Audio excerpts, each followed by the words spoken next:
वस्तु स्थिति अगर देखा जाए तो दुनिया में हर जगह हो गई है। जिसको हम नव उदारीकरण कह रहे हैं, ये उसके बाद का है। ये जो गिग अर्थव्यवस्था है, न्यू लिबरलिज्म जिसको कहते हैं। अब देखो, एक उपनिवेशवाद था, हम भी गुलाम रहे अंग्रेजों के। आज़ादी आई, लड़ाइयाँ लड़ी, 75वीं वर्षगांठ मनाने लग रहे हैं आप। लेकिन 75वीं वर्षगांठ मनाते हुए नकारात्मक कारणों से आज़ादी को याद किया जा सकता है। सकारात्मक कारण बहुत कम है जिससे हम याद कर पाए अगर आज के हालात को देखने लगे कि आज़ादी की जो लोगों की आकांक्षाएं थी, जिसको संविधान में उसका जो आमुख है, मुखड़ा संविधान का प्रियम्बल, उसमें अगर देखा जाए तो जितनी चीज़ें उसमें लिखी हुई हैं प्रियम्बल में, सारी चीज़ें तो खटाई में पड़ गई। तो सेलिब्रेट हो तो क्या हो, सवाल ये है। दुख जरूर हर एक बात के ऊपर होता है, पर याद कर लेते हैं अपने स्वतंत्रता सेनानियों को या मार्टियर्स को जो शहीद हो गए। इसलिए यहाँ उस गिग अर्थव्यवस्था के बारे में संक्षेप में अगर हम कुछ आपको बातचीत कन्वे हो जाए तो आज की बातचीत को मैं सफल समझूंगा। परंतु मैं एक बात बुनियादी तौर पे जो मई दिवस के संदर्भ में रखना चाहता हूँ, वो ये है कि मई दिवस का जो शुरुआत हुई, जो 1886 में शिकागो शहर अमेरिका का, क्योंकि अमेरिका उन मुल्कों में से है जहाँ पर आप कह सकते हो कि विकसित पूंजीवाद और दुनिया के और देशों से पहले यूरोप में और अमेरिका में ही हुआ। तो उन्हीं मुल्कों में जाहिर है कि श्रमिक और मालिक वर्ग के बीच में भी टकराहट हुई होगी। जो 8 घंटे की मांग को लेके वहाँ शुरुआत हुई 1 मई को, तो लाखों लोग हड़ताल पे थे। अब ये संयोगवश नहीं है, कोई ऐसा नहीं है कि फलां घटना अब हमारे यहाँ कई कह देते हैं 1857 का युद्ध इसलिए शुरू हुआ क्योंकि वो कारतूस के अंदर वो गाय का चर्बी या सुअर का कुछ मिला रखा था, तो मुसलमानों में भी आक्रोश फैल गया, सैनिकों में और हिंदुओं में भी, इसलिए वो हो गया।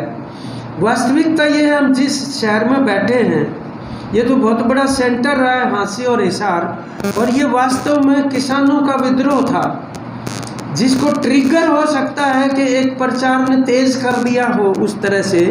लेकिन सबसे बड़ा जो निशाना बनाया गया वो मालगुजारी के दफ्तर थे, पुरानी कचहरी वाले, जहाँ पर आग लगी क्योंकि किसानों से वो मालिया नहीं दिया जा रहा था जो उनके ऊपर उस टाइम पे था।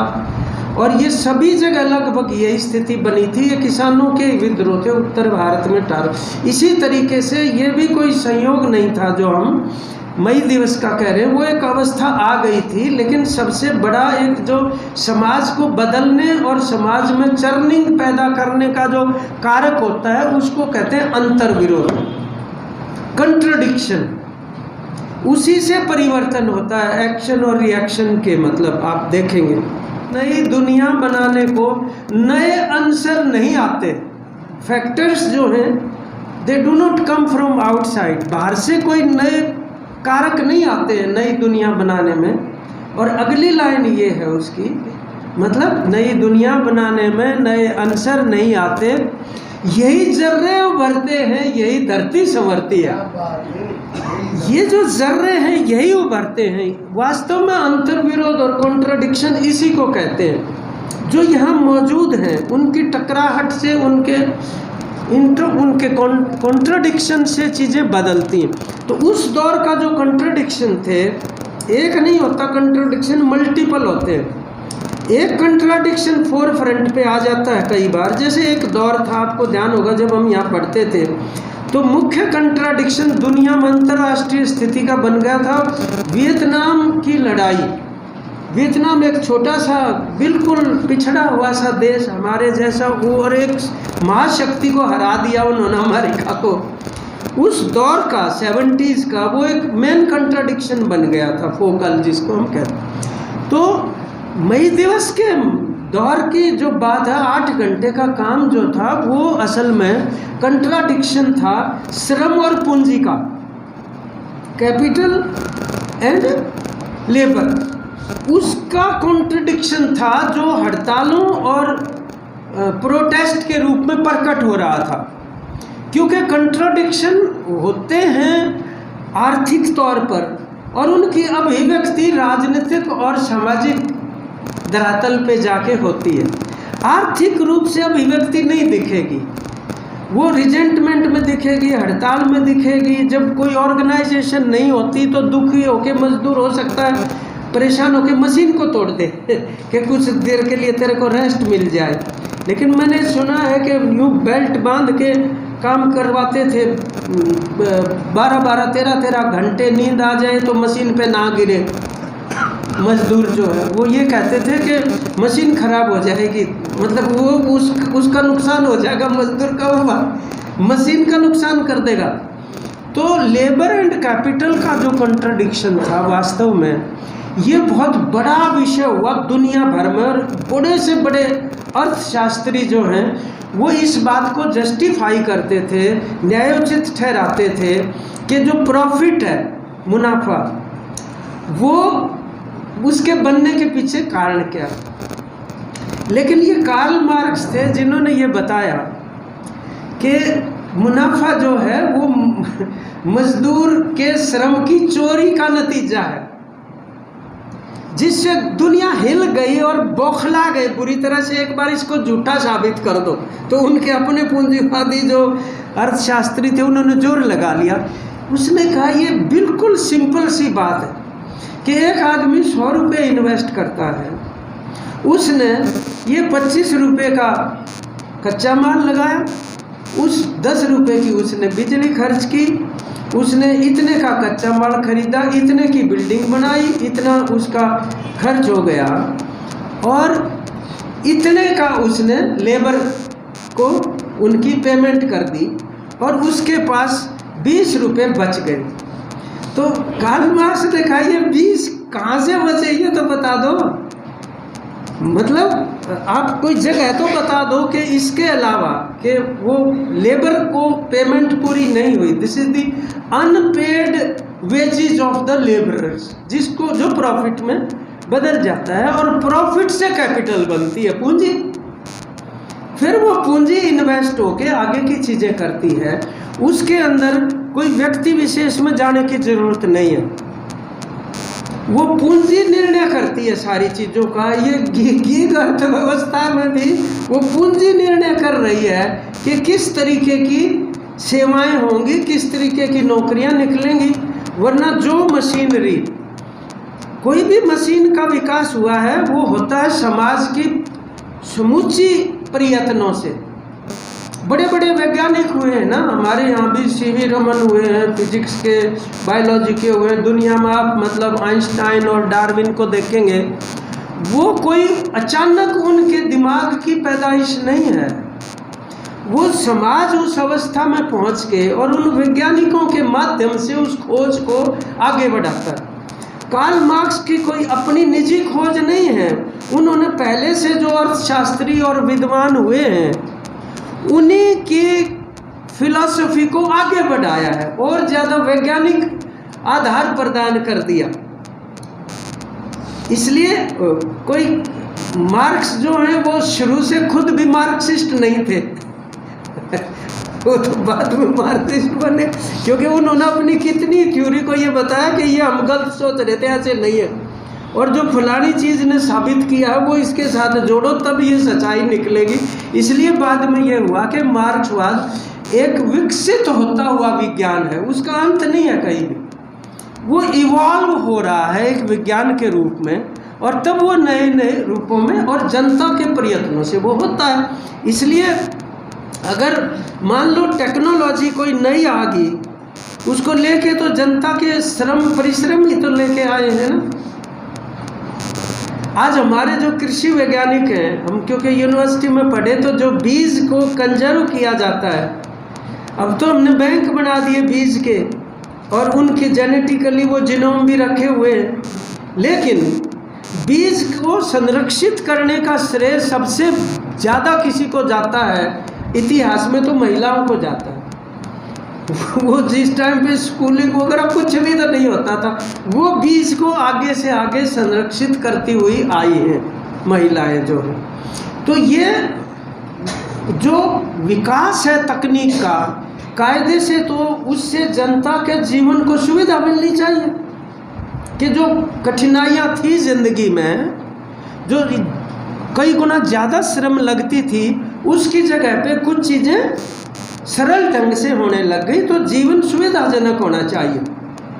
लेकिन यहाँ प्रॉब्लम ये है कि जो पूंजी और श्रम का अंतर विरोध है, उसके अंदर पूंजी मुनाफे को प्राथमिकता देगी हमेशा। आप बेशक पूंजी इन्वेस्ट कर दो और फैसला आप नहीं करेंगे, पूंजी करेगी। इसलिए कार्ल मार्क्स ने ये कहा कि पूंजी जब निवेश होने लग के और 10% अगर मुनाफा देने लग जाए तो वो पूंजी उछलने लग जाती है, और अगर वो 20% मुनाफा देने लग जाए तो वो मतलब छलांगे लगा के इन्वेस्ट होने के लिए मचलने लगती है कि अब कहाँ इन्वेस्ट होना है उसने। और अगर वो मान लो 100% मुनाफा देने लग जाए तो कुछ भी कर गुजर सकती है, अपने मालिक को फांसी पे चढ़ाने समेत। वो जो बात कही है, इसीलिए ये बात कही गई जो मार्क्स भी कहते हैं कि पूंजीवाद खुद अपनी कब्र खोदता होता है। और वो कब्र क्या है? वो जो उस टेक्नोलॉजी का विकास क्योंकि पूंजी के हाथ में है तो इंसानों की सुविधा के लिए इस्तेमाल नहीं होगा, बल्कि इंसान को वो उत्पादन की प्रक्रिया से बाहर करने के लिए, जब तक उसने मशीन बनाई है, जब तक उसने तकनीक विकसित की है, वो उसका हिस्सा है, उत्पादकता की प्रक्रिया में शामिल है, फिर वो उससे बाहर फेंक दिया जाता है। और इसीलिए जो बेरोजगारी है आज हिंदुस्तान में 45 साल में सबसे भयंकर बेरोजगारी आज है, और हरियाणा तो टॉप पे है ही। ये बेरोजगारी पूंजीवाद के लिए रिजर्व फोर्स है लेबर की। अगर आज मारुति कंपनी 200 मजदूरों को हटा देती है तो 2000 खड़े हैं गेट पर, हमने ले लो, इंतहाई तनख्वाह में काम करने को तैयार है। तो ये बेरोजगारी उनके लिए वरदान है, वो मुनाफा बढ़ाएगी उसका। लेकिन अगर ये बेरोजगारी फैलती रही तो उसके माल की खपत कहाँ होएगी? नहीं बिकेगा। इसको कहते हैं रिसेशन, इसको कहते हैं संकट, जो चक्र के रूप में बार बार आता रहता है, जो 2008 में अमेरिका में आया जिसने सारी दुनिया हिला दी। वो संकट इसलिए आता है कि पूंजीवाद का माल खरीदने वाले लोग नहीं होते, उनकी जेब में क्रय शक्ति नहीं है, उस वजह से वो आता है। तो वही बेरोजगारी जो उनके लिए वरदान होती है मुनाफा देने के रूप में, कि थोड़े बंदे लगाने पड़ेंगे मशीन आने के बाद, वही उनके लिए अभिशाप भी बनेगा, जो उसकी ग्रेव डिगर का काम, उसके संकट और समापन का काम भी वो करेगा।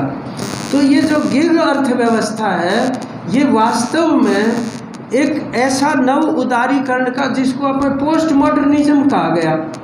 आपको तो मालूम, एक दौर था जो मॉडर्निज्म का दौर था, फिर पोस्ट मॉडर्निज्म आ गया, इसको पोस्ट ट्रूथ भी कहते हैं। आज के दौर जो वैचारिक दौर है आज का, उसको उत्तराधुनिकता भी कह लो या पोस्ट ट्रूथ कह लो। उत्तर सत्यता का युग है ये।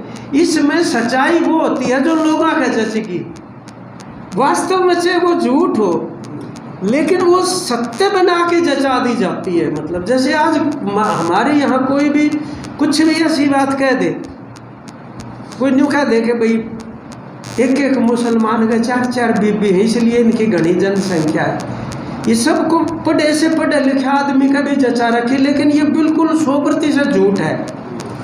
मतलब इतनी सिंपल सी बात है कि भाई एक मुसलमान का 4 बीबी हो तो 3 मुसलमान का तो 1 बीबी को नहीं, या पक्की बात है। क्योंकि बीवियाँ तो उतनी, मेल फीमेल का रेशियो तो कम बेशक 5 महीना, ज़्यादा तो को नहीं। तो वो 1 का 4 होंगे जब गणे बालक होंगे, 4 का 1 हो जब गणे होंगे।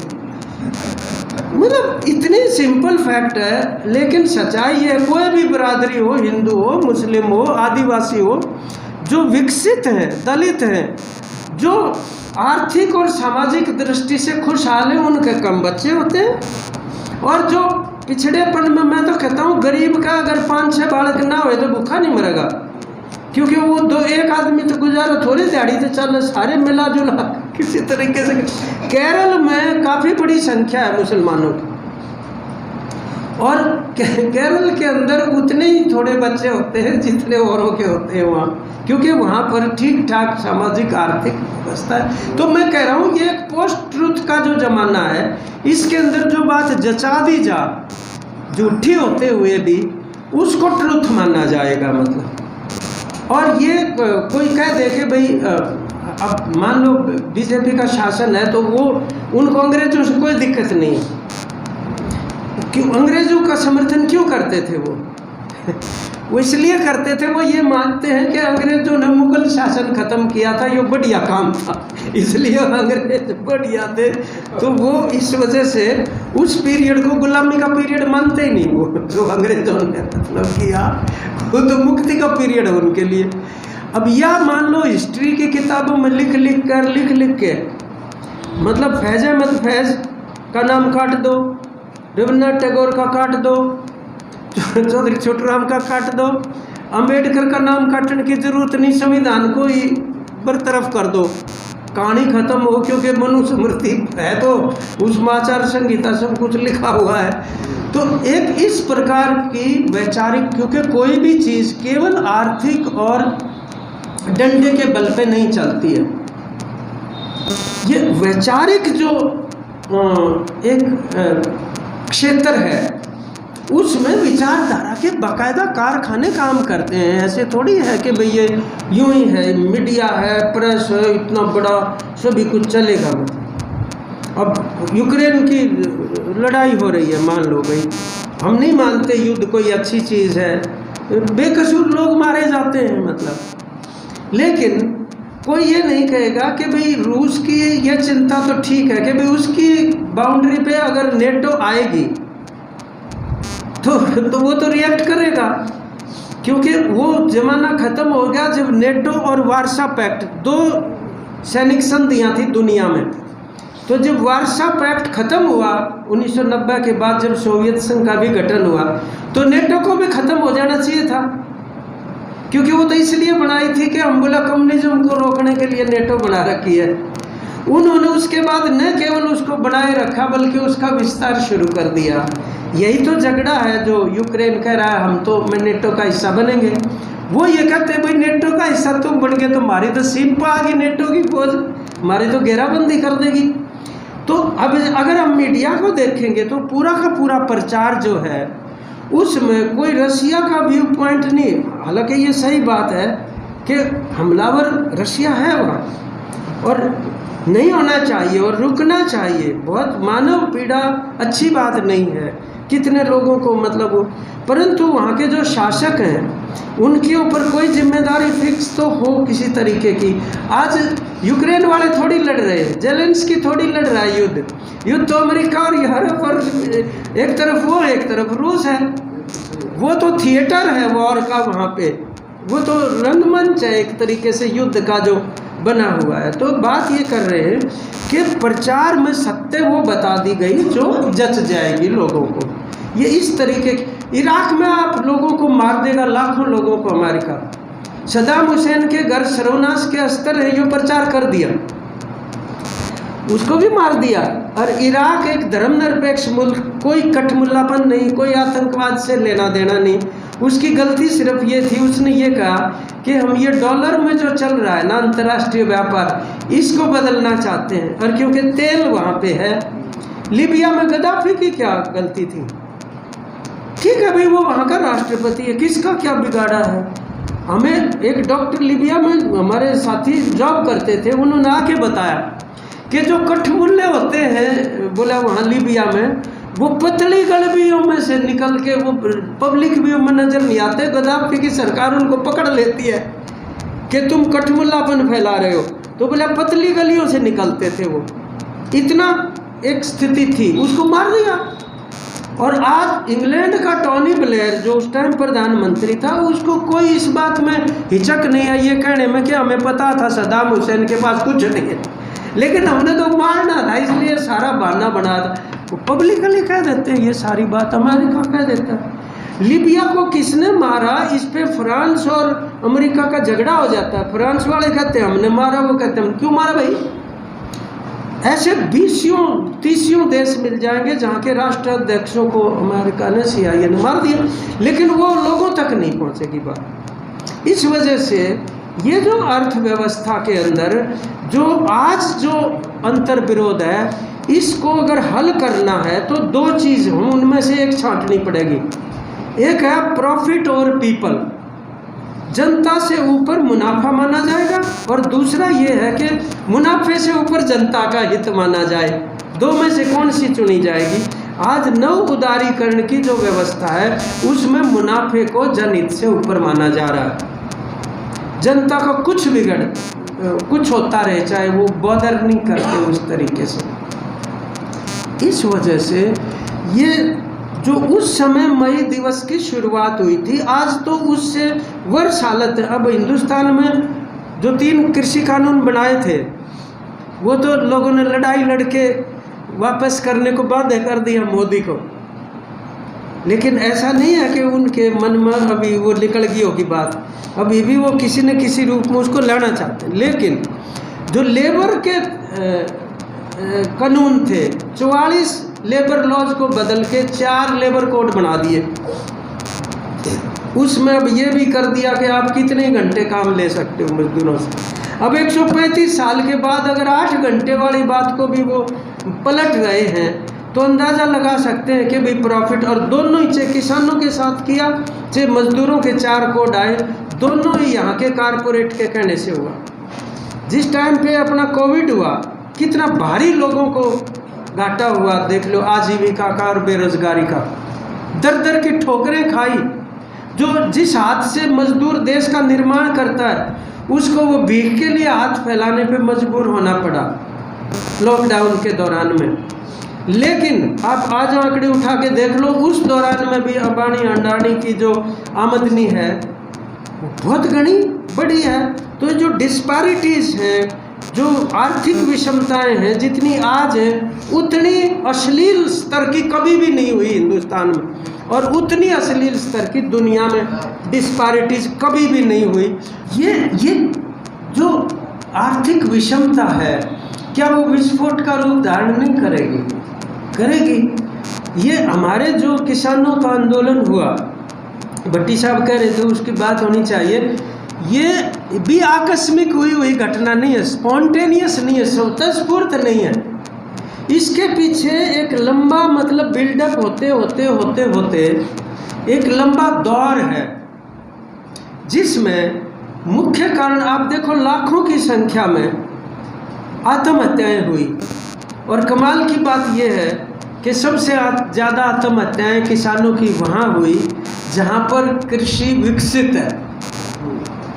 आप चाहे महाराष्ट्र का लगा लो, आप कर्नाटक का लगा लो, पंजाब का लगा लो।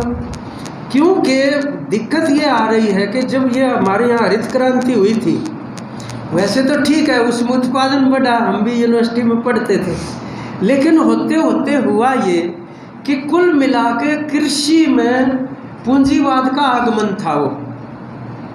और आप रेल में बैठ के अगर 5-6 घंटे सफ़र कर लो, साउथ की तरफ जाओगे तो ट्रैक्टर तो दिखने बंद हो जाए, मोटरसाइकिल बहुत कम दिखे, कार बहुत कम दिखे। और हम जो आदी हो रहे हैं हरियाणा और पंजाब में ट्रैक्टर और इम्प्लीमेंट्स को देखने के और ट्यूबवेलों को, तो हमें तो अचरज होता है वहाँ पे ऐसा क्यों है। तो यहाँ पर जो मार्केट क्रिएट हुई सरप्लस पैदा होने से, क्योंकि उत्पादन तो बढ़ा, इसमें कोई दो राय नहीं। और हिंदुस्तान जो मांगता था दूसरे देशों से अनाज, वो आत्मनिर्भर हो गया एक तरीके से, कम उत्पादन में तो हो गया। चाहे डिस्ट्रीब्यूशन में अलग बात है, सबको बराबर का ना भी मिला होगा। भूखमरी में आज हमारा देश जो है 113 मुल्कों में 102 नंबर पे है जबकि हम इतना अनाज उत्पादन करते हैं कि भंडारण भरे हुए हैं, लेकिन हम फिर भी भुखमरी के अंदर बहुत बुरी हालत है। इवन बांग्लादेश और नेपाल और पाकिस्तान बेहतर है हिंदुस्तान से, वो हम उसमें नहीं जा रहे कि हरित क्रांति के होने के बावजूद भी जो डिस्पैरिटी हुई, लेकिन वो मुक गई, उसके जो फायदे थे वो जल्दी मुक गए, एग्जॉस्ट हो गए। और उसके बाद जो है जो संकट आया, आज कोई किसान जो है वो कैलकुलेट नहीं करता अपना कि खर्च तेरा कितना खर्चा लगा है। आप उससे पूछ लो भाई तेरे खर्च का और आमदनी का बताइए, बोला खर्च है जी, आमदनी तो है ही नहीं। उससे पूछो, बता तो दे एक बार। उसकी आदत नहीं जोड़ने की, अगर वो जोड़ने लग जाए तो प्रति एकड़ जितना टोटल खर्च है, जिसको हम C2+50% कहते हैं, जो डॉक्टर स्वामीनाथन ने कहा था, वो तो ऑक्सीजन थी कि अगर आप किसान को और खेती को बचाना चाहते हो तो न्यूनतम समर्थन मूल्य देते हुए C2+50 कर। C2 का मतलब ये है कि खाद बीज दे जो कॉस्ट ऑफ प्रोडक्शन आती है उसमें फैमिली लेबर जोड़ो, उसके बाद उस ज़मीन का किराया जोड़ो। अगर वो 1 एकड़ को ठेके पे देता है तो मान लो उसको 40,000 रुपये मिलते हैं, उसको भी तो खर्चे के रूप में जोड़ोगे आप उसकी, और फिर जो कैपिटल इन्वेस्ट करिए उसका ब्याज जोड़ लो। C2 इसको कहते हैं, उसमें 50% और जोड़ दो। अगर वो 1,000 बनता है तो 1,500 कर दो, तो ऑक्सीजन समझो, इसने कोई खुशहाली आ जाएगी, ये बात नहीं। वो नहीं मिल रहा, और उस मांग के ऊपर किसानों ने आहिस्ता आहिस्ता, जब भूमि अधिग्रहण के ऊपर भी उनके साथ धोखा होने लगा कि 2013 के कानून को बदल के 2015 का लाने लगे, जो सफल नहीं हुए क्योंकि राज्यसभा में बहुमत नहीं था। वरना तो कुल मिलाकर ऐसी स्थिति आंदोलनों से करवा ली थी कि उपजाऊ भूमि को छोड़ा जाए, वो ना लो। एक नंबर 2, 70% किसानों की सहमति होनी चाहिए लेते हुए। लेकिन एक और महत्वपूर्ण था कि उस जमीन पर जितने लोगों की भी आजीविका चलती है, चाहे वो किसान है, चाहे मजदूर है, चाहे कारीगर है, उन सब के हितों की सुरक्षा की जाए। जब आप भूमि का अधिग्रहण करते हो तो रिहेबिलिटेशन उनका जरूर होना चाहिए। तो ये मूल्यांकन करना पड़ेगा, असेसमेंट, कि कितनी आजीविका प्रभावित होती है उसको लेते हुए। और अगर वो शहर के नज़दीक है तो मतलब उसको 4 गुना, और दूर है तो 2 गुना उसकी उस समय के जो रेट होंगे, DC रेट कहते हैं, उस हिसाब से मुआवजा दे दो। ये 2015 के प्रस्ताव में सारे ही तो हटा दिए थे, क्योंकि मोदी को कहा कारपोरेट सेक्टर ने, भाई तो मैं थोड़ी प्रधानमंत्री बनाया है यार, तू मुख्यमंत्री था, हमने तेरे को उठा के लाए, गुजरात मॉडल किया। अडानी के हवाई जहाज में जब ये मुख्यमंत्री थे, पार्लियामेंट का इलेक्शन था 2014 का, आप कहीं भी पढ़ लेना, रोजाना अपने घर जाके सोता था, हिंदुस्तान भर में प्रचार करके अपने घर जाके उनके जहाज़ों में उन्होंने ये कहा, ये भूमि अधिग्रहण का कानून तो हमारे लिए तो बहुत घातक है, विकास ही नहीं हो सकता देश का। तब उन्होंने वो बनवाया, पेश नहीं चली, लेकिन राज्यसभा में बहुमत नहीं था, हरियाणा सरकार ने उसको पारित कर दिया। इस मतलब ये डेवलप होते होते होते होते ऊपर से बेरोजगारी, तब वो किसान का आंदोलन, 3 कानून इस तरीके से आए, उन्होंने ट्रिगर का काम कर दिया एकदम से। जो सूखे ईंधन में एक का तिल्ली बतेरी, गिल्ले में तो बड़ा मुश्किल होता है, धुआं उठे जाएगा, आग को नहीं लगा, लेकिन वो सूखा ईंधन था ही, 3 कानूनों ने तिल्ली का काम कर दिया। और ये एक ऐसा ऐतिहासिक आंदोलन हुआ जिसकी कल्पना नहीं की जा सकती थी। दुनिया का सबसे लंबा आंदोलन, सबसे शांतिपूर्वक और सबसे ज़्यादा एकताबद्ध, और बहुत बड़ी राजनीतिक चुनौती के तौर पे खड़ा हो गया, जिसमें मजदूरों ने भी बहुत बड़ा योगदान दिया था। आज बाबूजी आपको तो पता है कि अब जो क्लाइमेट चेंज होने लग रहे हैं, इतने ड्रास्टिक है, ये खेती के लिए तो बहुत बड़ी चुनौती होगी। इस बार मार्च महीने में इतना तापमान बढ़ गया, 20 से 30% गेहूँ का दाना छोटा हो गया, यील्ड कम हो गई मतलब, और तूड़ी भी कम हो गई। भांत भांत के कारणों से ये दिक्कत किसानों के सामने बहुत बड़ी आने लग रही है। तो ये 3 कानून से कोई संकट हो जाएगा ऐसा नहीं है। संकट तो ये जो एडवर्स रेशो है इनपुट कॉस्ट और आउटपुट रिटर्न का, लागत और आमदनी का जो विपरीत इक्वेशन बनी हुई है, समीकरण, जब तक ये नहीं बदलेगा तब तक कृषि संकट गहराएगा, वो हल होने वाला नहीं है। तो मैं ये कह रहा हूँ वही कारपोरेट सेक्टर और मुनाफा सरोपरी है, उन्होंने ये 4 लेबर कोड जो है मजदूरों के ऊपर लाके थोप दिए इस तरीके। और वो फिर जो कानूनी पक्ष आता है, 1 तारीख को तो 1 मई को तो 86 में एक आदमी मारा गया अमेरिका के शिकागो में। हड़ताल जारी रही और 4 तारीख को बहुत बड़ी सभा हुई। 4 मई को ये जो शहीदों के नाम आते हैं ना, 8 शहीदों के, वास्तव में ये 4 तारीख के शहीद हैं, उनमें 4 तो एक के नहीं है, लेकिन क्योंकि एक को शुरुआत हुई थी तो बाद में मे डे के रूप में मनाना शुरू कर दिया। और मैंने पिछली बार तो यहाँ वो बात रखी हुई थी, वो उस सभा के ऊपर किसी ने बम फेंका और एक पुलिस वाला मारा गया। हम हमारे किसान आंदोलन में सबसे ज़्यादा इस बात से डरते थे कि कहीं हिंसा हो गई तो आंदोलन। और 26 जनवरी का बाकायदा प्लान था कार्यक्रम। 4 दिन तक हमारे लिए लोगों का जवाब देना मुश्किल हो गया। लोग बोले यार ये जो खालिस्तान का झंडा नहीं फहराना चाहिए था लाल किले के ऊपर, आप लोगों ने ये ठीक नहीं किया। हमने कहा पहली बात है खालिस्तान का नहीं है, ये पंथ का झंडा है, ठीक है। दूसरी बात, लाल किले पे जहाँ तिरंगा फहरा रहा है वहाँ नहीं चढ़ा है, ठीक है, ये गलत है, जहाँ भी चढ़ा कोई बात नहीं। लेकिन 4 दिन पहले प्रधानमंत्री मोदी उसी निशान और उसी झंडे को माथे के ऊपर बांध के लाल किले के अंदर बैठे हुए थे। ये वो झंडा है। अब कोई देशद्रोह नहीं है उसको माथे पे बांधने से, उस दिन देशद्रोह था। हमारे लिए ये मुश्किल होगी। मैंने कहा यार अब करे तो क्या, इतनी मेहनत बेकार गई। वो पोस्ट ट्रूथ वाली बात बढ़ गई कि लोगों का या जसादी बहुत गलत काम कर दिया, खालिस्तानियों के हाथ में जा चुका है सब कुछ। किसी तरीके से वो चलो उस संकट में से निकल के गए। तो वो जो वहाँ पर बम फेंका गया शिकागो में, उसमें आदमी पुलिस वाला एक मरा, लेकिन टॉप के 7 नेताओं को पकड़ लिया पुलिस ने और उन पर हत्या के सारी चीज़ों के मुकदमे शुरू कर दिए। और 3 साल के बाद 4 को फांसी हुई, एक ने सुसाइड कर लिया जेल में फांसी से पहले दिन, और 2 को उम्र कैद में कन्वर्ट कर दिया फांसी की बजाय।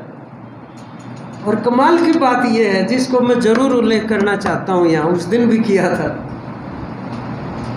जो वहाँ का गवर्नर था उसने वो जो 2 आदमी जिनको उम्र कैद मिली मजदूर नेताओं को, उनको बरी कर दिया ये कह के कि इस पूरे मुकदमे के अंदर लैक ऑफ एविडेंस है और मिसकैरेज ऑफ जस्टिस है। अब वो 2 आदमी बरी हो गए, लेकिन जो 4 फांसी टूटे वो तो गए। फिर मुझे याद आई ये बात पिछले हफ्ते, मैंने कहा भाई लाहौर के हाई कोर्ट ने 2017 में, अभी 5 साल पहले, एक हाई कोर्ट के जज ने ये कहा कि भगत सिंह को जो फांसी दी वो अकॉर्डिंग टू लीगल फिटनेस नहीं थी, मतलब exact procedure established by law नहीं थी वो फांसी। तब मेरे को ये ध्यान आया कि मई दिवस के शहीदों में और हमारे शहीदों में एक जगह पे जाकर कितनी समानता है कि शासक वर्ग कैसे मतलब ट्रीट करता है वो इन चीज़ों को, जब वो सज़ा देने के ऊपर उतारू होता है। और तभी मुझे ये लगा, क्योंकि यहाँ तो हमने काम कर रखे हिसार में, हम जब टेक्सटाइल में कर, यहाँ यूनिवर्सिटी कहाँ टेक्सटाइल मिल, सारा शहर क्रॉस करके, तो हमारे बारे में ये प्रचार था ये पैसे खाते हैं वहाँ जाके। मैंने कहा पैसे खाने के लिए मजदूरों के बीच में जाने की क्या ज़रूरत है। हमारी यूनिवर्सिटी के 5-6 ऐसे लड़के थे जो मजदूरों को पीटने जाते थे, वो तो खा सकते हैं मालिक से। हम जो उनके नारे लगाने जाते थे, मालिक हमें क्यों देगा भाई, अरे क्यों हम वहाँ जाएंगे इतनी दूर। फिर वो बीच बीच में जेल जाल भी जाना पड़ता था हमें। तो वहाँ जब कोई प्रचार करता कि भाई इनको तो चीन और रूस से पैसे मिलते हैं, मैंने कहा भाई चलो ठीक है, आप कितने के मिलते होंगे ये बताओ। बोला 500 का मनी ऑर्डर आता है महीने का। मैंने कहा जो आदमी ये आरोप लगा रहा हम उसको 500 रुपये महीना दे देंगे, हम हमारी जगह जेल जाए बीच में एक आधी बार। ऐसी ऐसी बातें सुनने को मिलती थी। तो पूंजी जो होती है उसके साथ ये एसोसिएटेड है, बहुत बड़ा झूठ का उत्पादन किया जाता है उसके लिए। तो ये जहाँ पे हम जा रहे हैं जिस तरीके से एम्प्लॉयमेंट की जो इनफॉर्मलाइजेशन है कि भी रेगुलर एम्प्लॉयमेंट नहीं होगा, कई दिन रख सका है कोई मतलब कर्मचारी को। हम ये कहते हैं समान काम का समान वेतन और स्थायी काम की स्थायी नौकरी, ये होना चाहिए। अगर आज इतने साल की आज़ादी के बाद आप इतनी भी वो नहीं दे पा रहे हैं, सामाजिक न्याय प्रदान नहीं कर पा रहे हैं, आप लिंग समानता भी नहीं पैदा कर पा रहे हैं, आप सब चीज़ों को बेचने पर उतार हुए, तो बच्चों को नौकरी कहाँ मिलेगी। रेलवे आप बेच रहे हैं, अभी हवाई अड्डे पे आप जाके देखो, दंग रह जाएंगे हम। यो बोला फलानी कंपनी का ये स्पाइस जेट को इतना बड़ा आंगन मिला हुआ है 1.5-2 किलोमीटर का, 10-20 जहाज उनके खड़े हैं, फिर अगली जो है गो एयर के खड़े हैं, मतलब इतनी बड़ी बड़ी परिसंपत्तियां बनाकर उनको सौंप दी है कि तुम इस्तेमाल करो इसको और कमाओ पैसे। उनकी आज हालत ये है कि वो बाबूजी आपने अपना शेड्यूल देख के और बुकिंग करा दी टिकट की कि भाई ठीक है यार 5-6 बजे दिन में बैठ लेंगे, आगे 7-8 बजे पहुंच जाएंगे, और वापसी की आपने अपनी देख ली, रिटर्न भी हो गई। उसके बाद ऐसा चेंज करेंगे वो टाइम को कि रात के 12 बजे फ्लाइट पकड़नी और आगे जाके 2 बजे पहुंचोगे। आप कुछ नहीं कर सकते। ये हालत हो गई है जो यूँ कहा करते। और मेरे एक दोस्त थे, दोस्त लगा लो प्रिंसिपल थे, शिला बाईपास पर हम खड़े, कई साल पहले की बात, वो मैम प्रिंसिपल लगे हुए थे, मेरे को इशारा आना था, बस के इंतजार में खड़े, एक रोडवेज की बस आई, वो रुकी नहीं वहाँ, वो मेरे ऊपर छोम आ गया। वो ने बोला थारी मेहरबानी है जो निजीकरण नहीं होने दे रहे। इतनी देर में खुदा ने खास्ता एक जीप आ गई, बोला मैं मासी में कहा लो जी गुरुजी आपका तो हो गया निजीकरण, बैठो। बोले इसमें क्यों बैठूं, और निजीकरण में बोलो वहाँ हो गया। बोले इसका तो न्यूना मेरा किस तारेगा, तो मखा निजीकरण यो है और कुछ नहीं हो, आप कुछ नहीं कर सकते हैं। अब सब चीज़ों को बेचोगे तो बच्चों को नौकरी कहाँ मिलेगी, नहीं मिल सकती है। ये एक सवाल है जो रोजगार का बहुत बड़ा सवाल, जो अदरवाइज वहाँ पर प्रॉफिट से जुड़ा हुआ है। और कुछ भी आप कर ले चाहे, ये ठीक है। मैं आखिर में आपको एक उनमें से एक जो मई दिवस का शहीद था, वो कमाल के आदमी थे, होते हैं ये चे गुवेरा थे ना, जो वो जो बच्चे जो आजकल टी शर्ट पहनते हैं, उनको ये नहीं पता होता कौन है। मैंने एक दो से पूछ लिया, बोला जी ये कोई संगीतकार है, चलो कोई बात नहीं, उनको अच्छा लगता है, वो सिगरेट भी है, और वो क्रांतिकारी थे बहुत बड़े, चे गुवेरा अर्जेंटीना के थे, क्रांति में हिस्सा लिया क्यूबा में और मिनिस्टर बने। अभी हम बॉम्बे एक दिन गए तो वहाँ खड़े खड़े मुझे ध्यान आया एयरपोर्ट पे, मैंने कहा इस एयरपोर्ट पे चे गुवेरा का 2 घंटे का स्टे था कलकत्ता जाने से पहले, वो एयरपोर्ट से बाहर घूमने निकल गया, मिनिस्टर था। खैर वो बोलीविया में CIA की फौजों के हाथों पकड़ा गया क्रांति करते हुए, 3rd कंट्री में। तो उसको जब मारने के लिए फौजी आया, 2 घटनाएं मैंने पढ़ी उनके बारे में। एक तो ये कि स्कूल में उनको कैप्चर कर रखा था, तो बोर्ड के ऊपर कुछ लिख रखा था टीचर ने, तो चे गुवेरा ने उसको पढ़ के गया, इस वर्ड की स्पेलिंग गलत है। जो आदमी बिल्कुल पता है मौत के मुंह के खड़ा है, उसकी इतनी संतुलित सेंस है उस टाइम पे, बोले इसकी स्पेलिंग गलत। फिर वो जो गोली मारने आया उसको उसने ये कहा ची गोयरा ने कि निशाना ठीक से साधना, आप एक आदमी को मार रहे हो।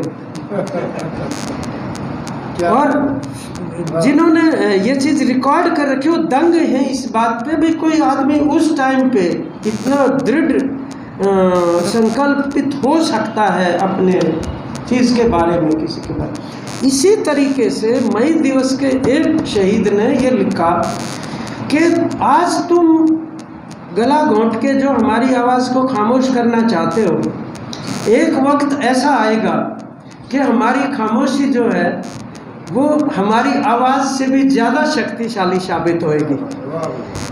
और ये चीज़ जब हम आज देखते हैं तो जिस मजदूर को कुछ नहीं समझते होते लोग, वो अपनी ताकत को समझ रहा है। आज वो न केवल अपनी आजीविका को बचाना चाहता है, वो ये भी कह रहा है कि इस देश में एकता होनी चाहिए, सामाजिक सद्भाव होना चाहिए, ये सांप्रदायिकता गलत है, ये जात पात गलत है।